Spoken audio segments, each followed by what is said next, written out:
Hernán, ¿a qué atribuís la fuerte repercusión de tu libro, más allá que obviamente el tema impacta y moviliza mucho a la opinión pública, pero particularmente ha tenido realmente una fuerte significación este trabajo que has hecho, junto con... Bueno, gracias. Yo creo que lo decía en la presentación del libro hoy en Venado Tuerto, la fuerza que ha tenido la transformación tan vigorosa del fenómeno criminal en Rosario ha multiplicado la atención sobre las claves que lo produjeron, ¿no? Que son complejas, o sea, no son fáciles de desentrañar. Y en el libro, nosotros que junto a Germán de los Santos, que trabaja en el diario La Nación, somos dos periodistas que trabajamos hace casi 20 años la cuestión que tiene que ver con bueno, los estallidos dentro de la seguridad pública en Rosario. Nos hemos detenido en una serie de historias que tratan de un poco explicar lo que pasó a partir de muchas conexiones, ¿no? La asociación del delito con determinadas fuerzas de seguridad, sectores de las fuerzas de seguridad, las omisiones institucionales del Poder Judicial, los problemas que ha tenido la política para hacer un dictamen acabado y consistente del problema criminológico en Rosario, los entrelazamientos de los sectores del delito con los campos de la economía legal, básicamente aquellos que le reciben el dinero, que son muchos, que son sectores profesionales, que son sectores empresariales, que son sectores del campo del comercio, y en definitiva ciertas transformaciones que da en cualquier sociedad el hecho de el crecimiento explosivo de un tipo de delito que es el micromenudeo, que en ausencia de presencia institucional vigorosa crece, se expande y se expande desordenadamente en su violencia. Todo esto pasó en Rosario. El libro recoge muchas historias que explican o intentan explicar cómo pasó, y probablemente si el libro tiene algún atractivo viene por ese lado. El Estado está endeble frente a este desarrollo de este gran negocio del narcotráfico. ¿Cómo lo ves? Más allá de lo que uno puede hablar de los consabidos hechos de corrupción. Sí, Digo, estructuralmente, conceptualmente, desde el punto de vista incluso, sabemosle, hasta cultural. sí.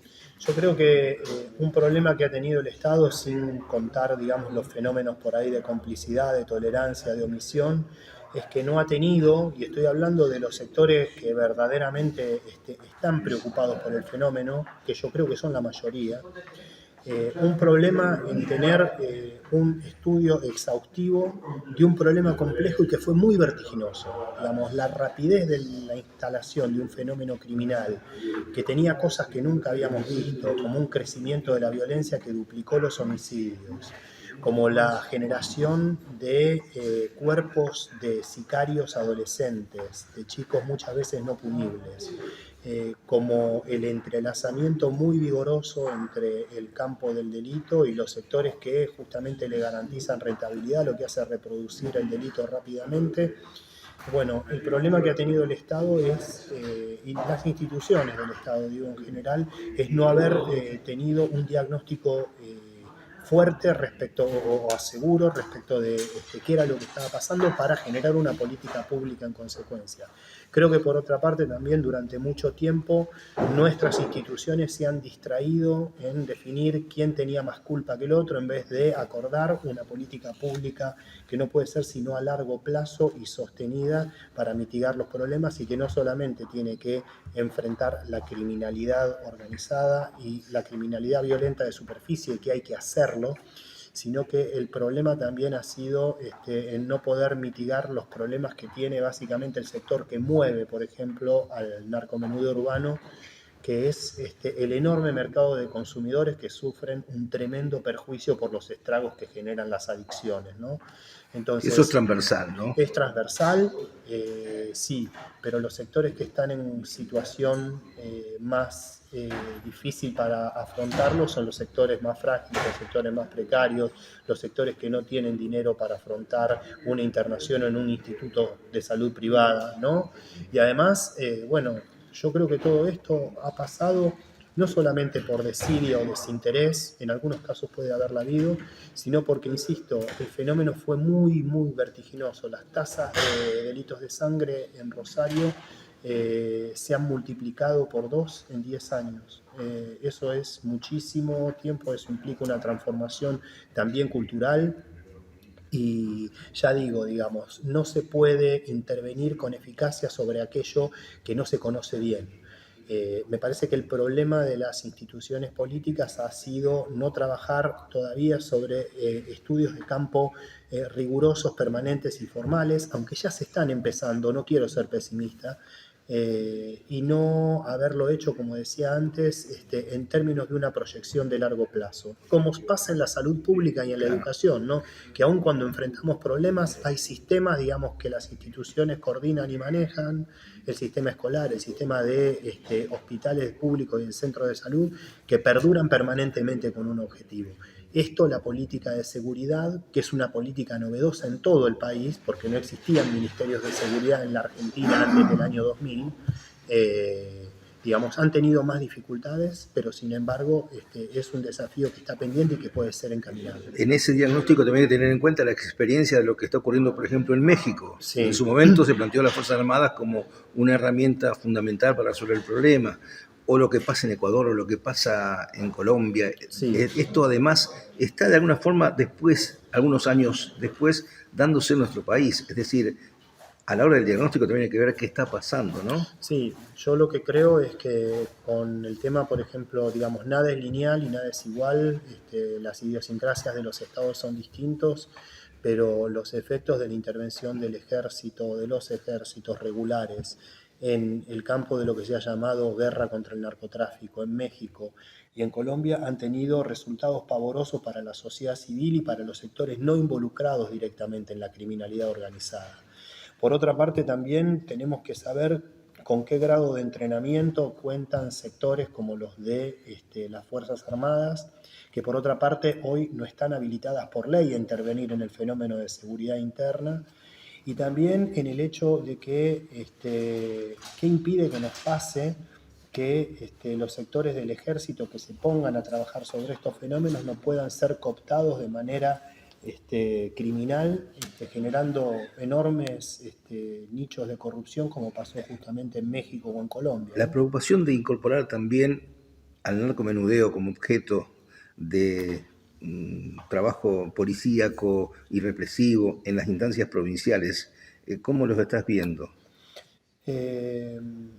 Bueno, lo que veo es que todavía hay como una actitud, por ejemplo, en las provincias como la de Buenos Aires y la de Santa Fe, muy a la expectativa de lo que se pueda plantear a nivel del Estado federal, ¿no?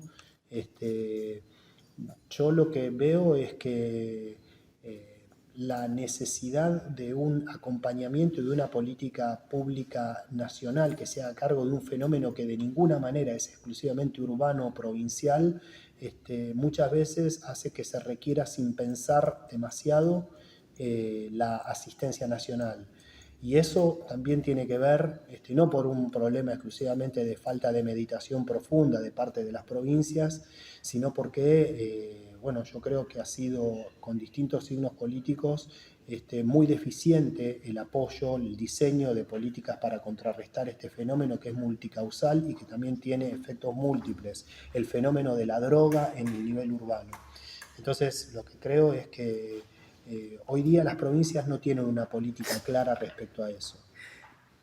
Preguntas así rápidas, por ejemplo, en lo que hace a la tarea de lucha contra el narcomenudeo, el narcotráfico, evidentemente vos estás planteando la necesidad de articular una estrategia común, y también están los esfuerzos voluntaristas, ¿no? Sí. Y los esfuerzos que surgen de distintas ONG Sí. o iglesias. En eso, ¿cómo estás viendo? ¿Sos optimista de cara al futuro? Yo creo que es un fenómeno tremendamente complejo y en crecimiento, pero al mismo tiempo yo creo que la sociedad tiene anticuerpos y que si hay una cosa buena es que entidades de la sociedad civil tienen en cuenta de que no pueden generar situaciones de seguridad cuando el otro está inseguro y que por lo tanto tienen que comprometerse. Yo estoy viendo, por ejemplo, en entidades empresariales esa idea de que tiene que haber un compromiso. Luego, cómo pueden plasmar esa entrega de recursos, de valor, de lo que puedan dar, es una cuestión que está en debate, ¿no? Pero yo soy optimista que frente a la magnitud del fenómeno y ya un poco despabilados de la potencia, digamos, que no nos dejó pensar que ha tenido el fenómeno criminal, hoy día hay por lo menos un planteo explícito de ir resolviendo y de generarlo con articulación entre instituciones específicas de la seguridad pública, de la justicia y de la sociedad civil. En ese sentido tengo esperanza. Última, hacer este libro, ¿te está significando algún dolor de cabeza o satisfacciones? No, satisfacciones como haber venido a presentarlo a Venado Tuerto y que haya recibido mucha calidez, también mucho debate en un momento muy incierto y donde todo está en movimiento y donde todo es muy explosivo, ¿no? Pero no he tenido realmente cuestiones que me hayan generado malestar ni nada por el estilo. Hasta Ni ahora temor. está todo bien. Tampoco temor. No, creo que fue un libro respetuoso, que aborda conflictos que son fuertes, que sacuden a personas, pero que no lo hicimos desde ninguna intención agraviante. Así que hasta ahora, y espero que siga así, no recogí nada malo. Muchísimas gracias. Gracias a vos.